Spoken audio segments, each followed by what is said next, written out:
জয় হিন্দ। আমরা ক্লাস 9 এর জীববিজ্ঞানের দ্বিতীয় অধ্যায় জীবন সংগঠনের স্তর এই অধ্যায় থেকে আজকে পড়ব। আমরা জীবন সংগঠনের স্তর এই অধ্যায়ে আগেও পড়েছি, যেমন বায়োমলিকুলস বা অণুজীব পড়েছিলাম, তাই না? তো আজকে আমরা একটা নতুন জিনিস শিখব। কি বলতো? সেটা হচ্ছে কলা বা টিস্যু। কাকে বলে কলা? যে কোনো জীবদেহ যদি আমরা দেখি, এই জীবদেহের মধ্যে মানে জীবদেহের গঠনগত এবং কার্যগত একক, যাকে আমরা বলেছিলাম হচ্ছে কোষ। যে কোনো জীবদেহের গঠনগত এবং কার্যগত একক হচ্ছে কোষ। সেই কোষ যখন অনেকগুলো কোষ যখন একই কাজে লিপ্ত হয়, মানে অনেকগুলো কোষের সমষ্টিকে আমরা বলতে পারি কলা। কি বলবো? অনেকগুলি কোষের সমষ্টিকে আমরা বলতে পারি কলা। কোষ হচ্ছে সেল, কলা হচ্ছে টিস্যু। ঠিক আছে? আমরা যখন কোষ পড়েছিলাম, মনে আছে একটা কথা বলেছিলাম যে একটা যদি বাড়ি আমরা দেখি, একটা যদি ইটের বাড়ি দেখি, আমরা ইটের বাড়ি, সেই বাড়ির গঠনগত এবং কার্যগত মানে বাড়ি কি দ্বারা গঠিত? কতগুলি ইট দ্বারা গঠিত, না? সে ইট হচ্ছে বাড়ি তৈরির একক। তো এটাকেই মাথায় রাখো, সেই কতগুলো ইট যখন আমরা সাজাচ্ছি, কতগুলো ইট যখন আমরা সাজাই, তখন কি পাই আমরা? সাজানো হয়ে গেলে কতগুলো ইট যখন আমরা সাজাই, তখন আমরা কি পাই? একটা দেয়াল পাই। তাহলে কি বলবো? সে তখন আর ইট থাকছে না, তখন ইটগুলো একটা দেয়ালে পরিণত হচ্ছে। দেখো তো, এবার দেখো তো ভালো করে, এই ইটগুলো কোথা থেকে আনা হয়? একটা মানে ফ্যাক্টরি থেকে বা ভাটা থেকে নিয়ে আসা হয় ইট। সেই তাহলে উৎপত্তিগত হবে এক, আর একই কাজে লিপ্ত করছে, মানে কাজ ইটগুলো কি কাজ করছে? ইটগুলো দেখো দেয়াল তৈরি করছে। তাহলে এক জায়গা থেকে মানে উৎপত্তিগত হবে এক এবং একই কাজে লিপ্ত এরকম সম বা বিষম আকৃতির যে কতগুলো ইট, মনে করো এই একটা ইট, এটার যে সাইজ ফুল, এটাও ফুল সাইজ, অথচ দেখা যাচ্ছে কভার করতে গেলে এখানে একটু মানে ভাঙা সাইজ লাগছে। মানে সমান আকৃতি হতে পারে বা বিষম আকৃতি হতে পারে। বুঝা গেল? তাহলে উৎপত্তিগত ভাবে এক এবং একই কাজে লিপ্ত এইরূপ সম বা বিষম আকৃতির কোষ সমূহকে বলা হয় কলা। যেমন সম বা বিষম আকৃতির ইটগুলো নিয়ে তৈরি হলো দেয়াল, তেমনি এরকম কি বলবো? উৎপত্তিগত ভাবে এক, কি বললাম তাহলে সংখ্যাটা? এটা হচ্ছে সংজ্ঞা। কলার সংজ্ঞা কি বলবো? যে উৎপত্তিগত ভাবে এক, কি বললাম? একই জায়গা থেকে উৎপন্ন হচ্ছে এবং একই কাজে লিপ্ত এরূপ সম বা ভিন্ন আকৃতির কোষ সমষ্টিকে বলা হয় কলা। মানে এক কথায় বলতে গেলে বলতে পারি কতগুলি কোষের সমষ্টি হচ্ছে কলা, এবং যারা একই কাজে লিপ্ত। ক্লিয়ার হলো এই পর্যন্ত? দেখো, আমরা আগে দেখেছিলাম যে জীব জগতের মধ্যে যতগুলি জীব আছে, জীব জগতে যতগুলি জীব আছে, সেই জীবদের আমরা ভাগ করতে পারি দু রকম, না? একটা হচ্ছে উদ্ভিদ জগৎ আর একটা প্রাণী জগৎ। জানি তো আমরা, এই জিনিসটা আমাদের জানা আছে।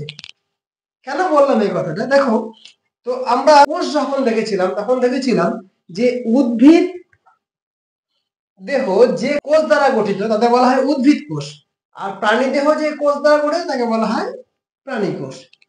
তাহলে আজকে যেহেতু আমরা কলা পড়বো, তাই বলতে পারি যে কতগুলি উদ্ভিদ কোষ মিলে যে কলা গঠন করে তাদের বলা হয় উদ্ভিদ কলা, আর কতগুলি প্রাণী কোষ মিলে যে কলা গঠন করে তাকে বলা হয় প্রাণী কলা। অর্থাৎ কলা হতে পারে মেনলি দু ধরনের, একটা হচ্ছে উদ্ভিদ কলা আর একটা হচ্ছে প্রাণী কলা। ক্লিয়ার হলো তো? যে উদ্ভিদ দেহ যে সকল কলা দ্বারা গঠিত তাদের বলা হয় উদ্ভিদ কলা, আর প্রাণী দেহ যে কলা দ্বারা গঠিত তাকে বলা হয় প্রাণী কলা। বা কতগুলি প্রাণী কোষের সমষ্টিকে বলা হয় প্রাণী কলা, আর কতগুলি উদ্ভিদ কোষের সমষ্টিকে বলা হয় উদ্ভিদ কলা। এগুলো আমি ডিটেলসে পরে আসছি, জাস্ট একটা আইডিয়া নিয়ে রাখছি আমরা। ঠিক আছে? এবার দেখো, আমরা তো দেখলাম যে কলা দু রকম হয়, একটা হচ্ছে উদ্ভিদ কলা, একটা হচ্ছে প্রাণী কলা। তো আজকে আমরা উদ্ভিদ কলার জাস্ট শ্রেণী বিভাগটা একটু দেখে রাখি। উদ্ভিদ কলার শ্রেণীবিভাগ যদি আমরা দেখি, দেখবো উদ্ভিদ কলা সাধারণত দু রকমের হয়। কি বললাম? উদ্ভিদ কলা সাধারণত দু রকমের হয়। কি বলতো? একটা হচ্ছে ভাজক কলা,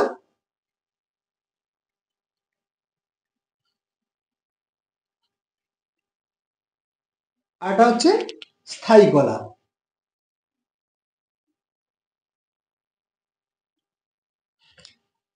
ভালো করে দেখবেন, ভাজক কলা একে ইংরেজি বলা হয় মেরিস্টেমেটিক টিস্যু, আর স্থায়ী কলাকে বলা হয় পার্মানেন্ট টিস্যু।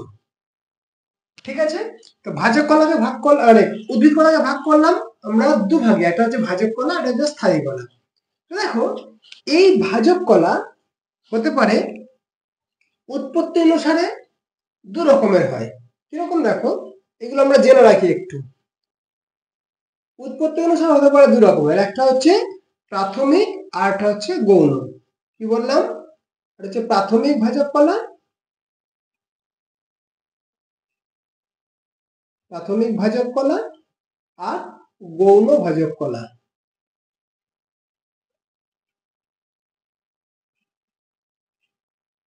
ক্লিয়ার? এবার দেখো, অবস্থান অনুসারে, অবস্থান অনুসারে ভাজক কলাদের উৎপত্তি অনুসারে এটা গেল, অবস্থান অনুসারে এটা গেল, আর একটা আছে অবস্থান অনুসারে কি হবে। দেখো, অবস্থান অনুসারে হতে পারে তিন রকমের। একটা হচ্ছে অগ্রস্থ ভাজক কলা, এটা পার্শ্বস্থ ভাজক কলা, আর একটা নিবেশিত ভাজক কলা। ঠিক আছে? এটা হচ্ছে অবস্থান অনুসারে। আর কাজ অনুসারে ভাজক কলা হয় তিন রকমের। কি কি বলে দিচ্ছি। একটা হচ্ছে প্রোটোডার্ম, একটা হচ্ছে প্রোক্যাম্বিয়াম, আর হচ্ছে গ্রাউন্ড মেরিস্টেম। ঠিক আছে? এটা হচ্ছে কাজ অনুসারে। তো কি পেলাম আমরা এই পর্যন্ত?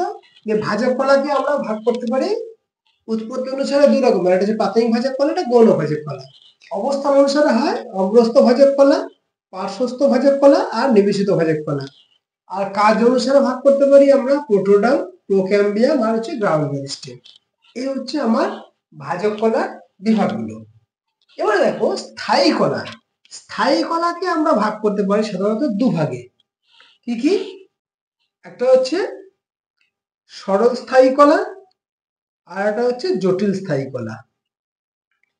এটা সরল স্থায়ী কলা, আর একটা হচ্ছে জটিল স্থায়ী কলা। এই সরল স্থায়ী কলা হতে পারে তিন রকমের। কি কি জেনে নিই আমরা। একটা হচ্ছে প্যারেনকাইমা, একটা হচ্ছে কোলেনকাইমা, একটা হচ্ছে স্ক্লেরেনকাইমা। স্ক্লেরেনকাইমা, এই হচ্ছে তিনটে সরস্থায়ী কলা। আর জটিল স্থায়ী কলা হতে পারে দু রকমের। কি কি? একটা হচ্ছে জাইলেম, আর একটা হচ্ছে ফ্লোয়েম। কি বললাম? জাইলেম আর ফ্লোয়েম। জাইলেম আর ফ্লোয়েম। ক্লিয়ার? দেখো, এই জাইলেম আবার চার ধরনের উপাদান দ্বারা গঠিত। কি বললাম? জাইলেম চার ধরনের উপাদান দ্বারা গঠিত। একটা হচ্ছে ট্রাকিড, ট্রাকিড, একটা হচ্ছে ট্রাকিয়া,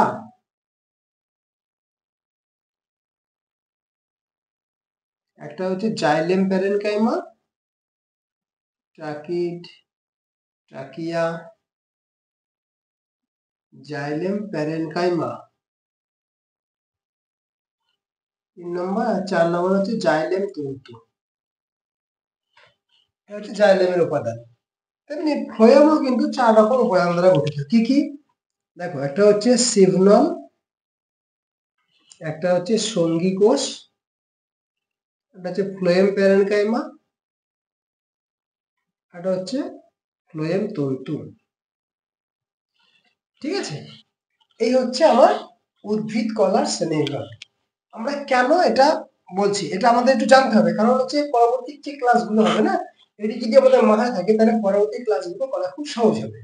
এই জন্য আজকে আমরা এটাকে নিয়ে আলোচনা করছি। তাহলে আজকে কি শিখলাম? আজকে শিখলাম হচ্ছে আমরা কলা।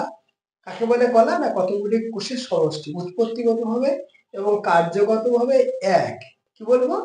উৎপত্তিগতভাবে এবং কার্যগতভাবে এক এরূপ সম বা বিষম আকৃতির কোষ সমষ্টিকে বলা হয় কলা। সেই কলা হতে পারে উদ্ভিদ দেহে, হতে পারে উদ্ভিদ কলা, প্রাণী দেহে হতে পারে প্রাণী কলা। উদ্ভিদ কলা যখন দেখবো, প্ল্যান্ট টিস্যু যখন দেখবো, সেই প্ল্যান্ট টিস্যুকে আমরা দু ধরনের প্ল্যান্ট টিস্যু দেখতে পাই। একটা হচ্ছে মেরিস্টেমেটিক টিস্যু বা ভাজক কলা, আর একটা হচ্ছে স্থায়ী কলা বা পার্মানেন্ট টিস্যু। ঠিক আছে? তো ভাজক কলা হতে পারে কি? অবস্থান মানে প্রথমে বলি আমরা উৎপত্তি অনুসারে হতে পারে দু রকমের। একটা হচ্ছে প্রাথমিক ভাজক কলা, একটা হচ্ছে গৌণ ভাজক কলা। বেশ দু রকম হয়ে গেল। জাস্ট নামগুলো জেনে রাখি, পরবর্তীকালে ডিটেলস আলোচনা করবো। আবার বলছি আমি, আচ্ছা, অবস্থান অনুসারে করকম হতে পারে। একটা হতে পারে অগ্রস্থ, একটা হতে পারে পার্শ্বস্থ, একটা হতে পারে নিবেশিত। এটা হচ্ছে অবস্থান অনুসারে। আর কাজ অনুসারে হতে পারে তিন রকম। একটা প্রোটোডার্ম, একটা প্রোক্যাম্বিয়াম, একটা হচ্ছে গ্রাউন্ড মেরিস্টেম।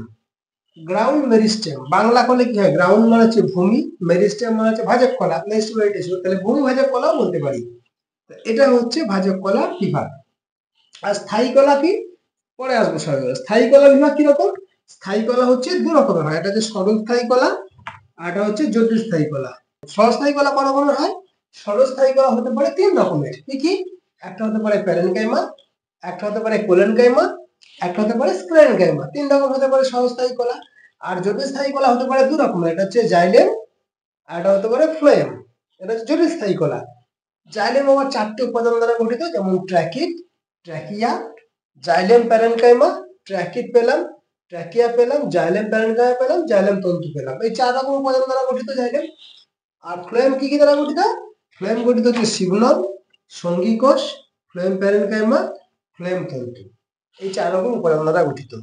এই হচ্ছে আমার উদ্ভিদ কলার শ্রেণীবিন্যাস। মানে উদ্ভিদ কলাকে আমরা এইভাবে ডিভাইড করতে বা ভাগ করতে পারবো, শ্রেণীবিন্যাস করতে পারবো। এরপরে আমরা ডিটেলসে প্রত্যেকটি পার্ট সম্পর্কে জানবো। ঠিক আছে? মোটামুটি আজকে আমরা এটা জেনে রাখলাম যে উদ্ভিদ কলা কি, বা উদ্ভিদ কলার মধ্যে মানে কি কি বিভাগগুলো থাকতে পারে। ঠিক আছে? আজকে এটাকেই আমরা ভালোভাবে কনসেন্ট্রেট করব। আর ক্লাস আজকে এই পর্যন্ত থাকবে। তোমরা সব ভালো করে দেখে রেখো। পরের ক্লাসে আবার দেখা হবে। সেই পর্যন্ত সকলে ভালো থেকো। জয় হিন্দ।